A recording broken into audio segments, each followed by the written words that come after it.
विद्वान जिनका नाम पढ़ने के लिए मैं कागज़ भी ले आया हूँ, क्योंकि मैं भूल जाता हूँ नाम से। वैसे आप परिचित हो चुके हैं, लेकिन मैं अपनी ओर से सम्मान देने का जो मेरा अवसर है उसका भी लाभ उठाते हुए मैं प्रोफेसर बालकेश्वर जी, जो कि इस गोष्ठी के संयोजक हैं, उनको बहुत बहुत बधाई दूंगा कि उन्होंने मुझे आपके इस पवित्र प्रांगण में आकर खड़े होने का अवसर प्रदान किया। मैं 2 मिनट के बाद इस प्रांगण के बारे में अपनी थोड़ी सी पुरानी यादों को ज़रूर साझा करूंगा, और जिस विषय पर आपने अभी भाषण सुना उस पर भी मैं 5 मिनट ज़रूर बात करूंगा। लेकिन पहले मैं सबका नाम लेना अपना कर्तव्य समझता हूं। विशिष्ट वक्ता डॉक्टर चंद्रभान यादव जी का, डॉक्टर सत्यनारायण वर्मा जी का, मुख्य वक्ता डॉक्टर मोहम्मद आरिफ जी का भाषण आप सभी लोगों ने सुना और मैंने भी सुना और बहुत अधिक ज्ञान अर्जित किया। सबसे पहले तो मैं आपके इस प्रांगण को नमन करता हूँ, जिस पवित्र प्रांगण में आपने मुझे आमंत्रित किया।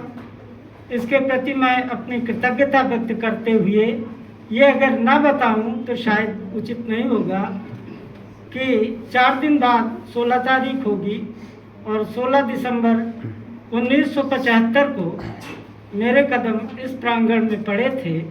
49 वर्ष पहले जब मैंने 4 दिन यहाँ पर अध्यापन का कार्य किया था। मेरा प्रणाम इस महाविद्यालय को, यहाँ के पवित्र प्रांगण को स्वीकार हो। इस महाविद्यालय के सभी प्रोफेसर जितने तन्मयता पूर्वक भाषण को सुन रहे हैं और विद्यार्थी जितने तन्मयता पूर्वक अपनी उपस्थिति को बनाए रखे हुए हैं और बीच बीच में तालियां भी बजाते रहे हैं, तो मुझे इस बात का पूरा विश्वास हो गया कि ये ज्ञानपुर का ज्ञान का गौरव ये महाविद्यालय हमेशा उच्चतम स्तर पर बनाए रखेगा। यहाँ आकर मैं अपने को गौरवान्वित महसूस करता हूँ। मैं अपने उद्बोधन का 2 भाग में बांट करके प्रस्तुत करना चाहता हूँ।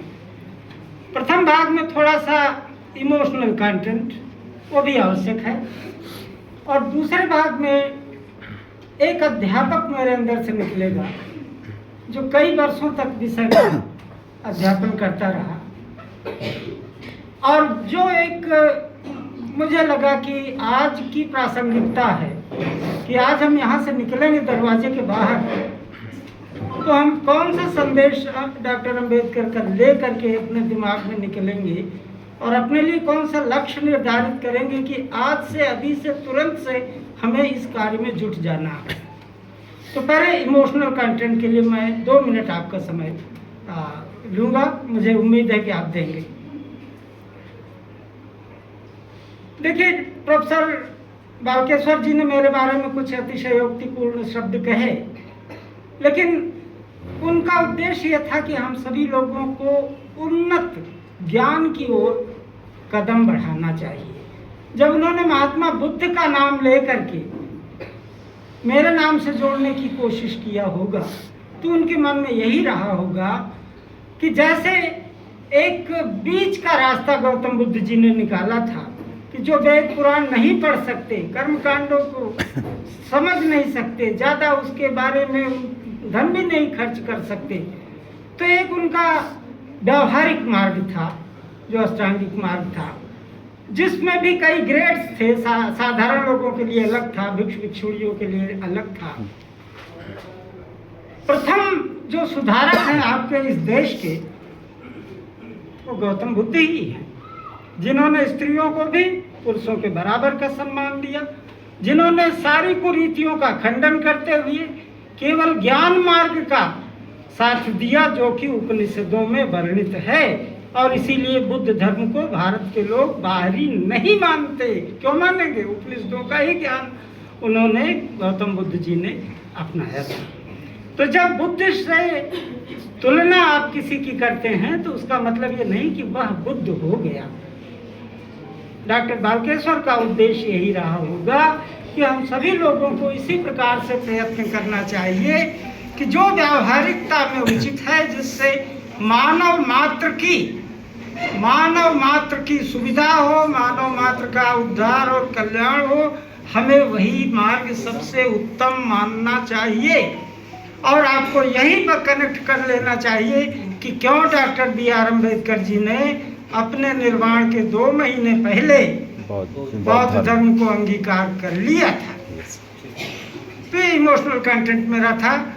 डॉक्टर बालकेश्वर जी ने चूंकि मेरे नाम के साथ एक शब्द को जोड़ दिया था,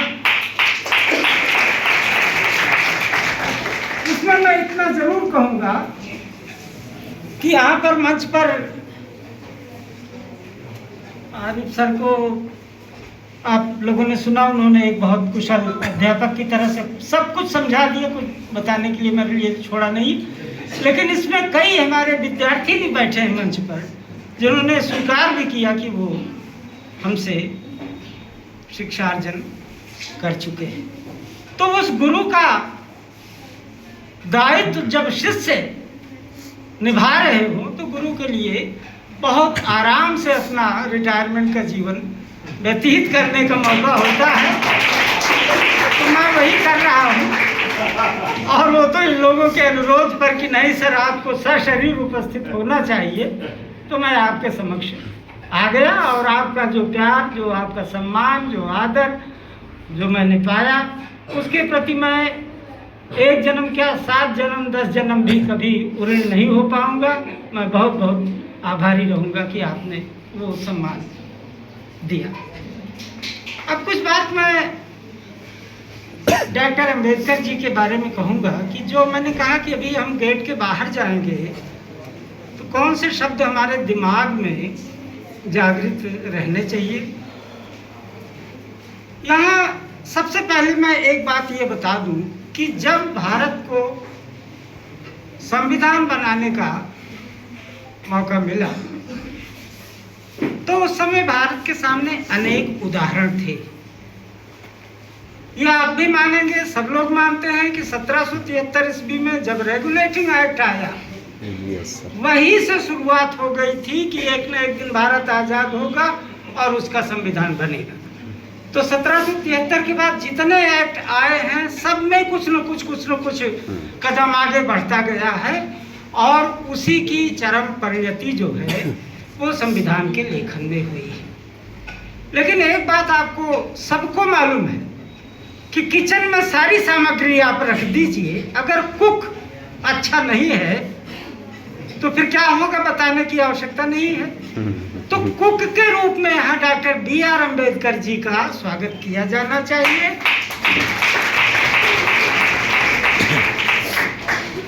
आरिफ सर ने भी बताया कि महात्मा गांधी ने कहा कि नहीं, हमारे पास अम्बेडकर जी हैं, वो लिख देंगे। 7 लोगों की समिति थी जो ड्राफ्टिंग कमेटी थी, 2 बीमार 2 बाहर, एक कभी आए नहीं, अम्बेडकर जी आप ही संभालिए। कारण जितनी पात्रता लेखन के लिए चाहिए होती थी ज्ञान की, वह केवल उन्हीं के पास थी, डॉक्टर बी.आर. अम्बेडकर जी के पास। तो इसलिए कुक के रूप में डॉक्टर बी.आर. अम्बेडकर का जब हम कहते हैं कि हमारे संविधान निर्माता थे, तो वो बात बिल्कुल 100% सही है कि 7 लोग, बाकी सबका नाम वो क्लासरूम तो है नहीं मेरा, क्यों करूँ या लिखूँ, लेकिन लिखा उन्होंने ही। रही बात ये कि विश्व की घटनाओं से प्रगति में सहायता मिलती है, तो ये आइसोलेशन में नहीं लिखा गया, ये बात सही है। फ्रेंच रिवॉल्यूशन हुआ था, वहाँ फंडामेंटल राइट्स निकले थे। उसके भी पहले जो है अमेरिकन रिवॉल्यूशन हुआ था, वहाँ बिल ऑफ राइट्स आए थे। उसके पहले ग्लोरियस रिवॉल्यूशन इंग्लैंड में हुआ था। तो एक कॉन्स्टिट्यूशनल रिफॉर्म की पूरी शताब्दी थी जो 19th सेंचुरी थी, एनलाइटन डेस्पोटिज्म कहते हैं उसको। तो भारत भी जो है वो विश्व की घटनाओं से ही ज्ञान की समझ को परख करके आया है उस स्टेज में कि डॉक्टर बी.आर. अम्बेडकर साहब संविधान को लिख सके। अब मैं एक बात आपको बताऊंगा कि यहाँ हम डॉक्टर B.R. अम्बेडकर का इसलिए भी स्मरण करें। देखिए, जब मैं ये भाषण दे रहा हूँ, आप सब लोग सुन रहे हैं इसलिए बोल रहा हूँ ना। तो डॉक्टर अम्बेडकर जी ने क्या किया, पहले दलितों में सुधार आंदोलन चला करके उनको ये बता दिया कि तुम संगठित हो जाओ, तुम्हें बराबरी का अधिकार लड़के लेना है, तभी ये हर व्यक्ति को जो एक वोट देने का अधिकार है। जब वो लिखा गया तो किसी ने उसका विरोध नहीं किया, क्योंकि उसके पहले ही वो 3 बातें जो उपदेश देते थे वो फल लेने लगी थी। Educate, agitate, organise. तो जब कोई ऑर्गेनाइज हो गया हो, आप जागृत हैं, तो आपको कोई लूट सकता है। दलित समाज को संगठित करने के लिए 2 लोगों में होड़ लगी हुई थी। एक चाहते थे कि नहीं, वो अपने हिसाब से लाभ उठा लेंगे, नाम जानते हैं महात्मा गांधी जी। लेकिन असली तौर पर दलितों के उद्धारक, उनके सुधारक डॉक्टर B.R. अम्बेडकर जी, जिन्होंने बहुत कुछ सोचा था कि दलितों के लिए इस देश में सम्मान का ऐसा पूर्ण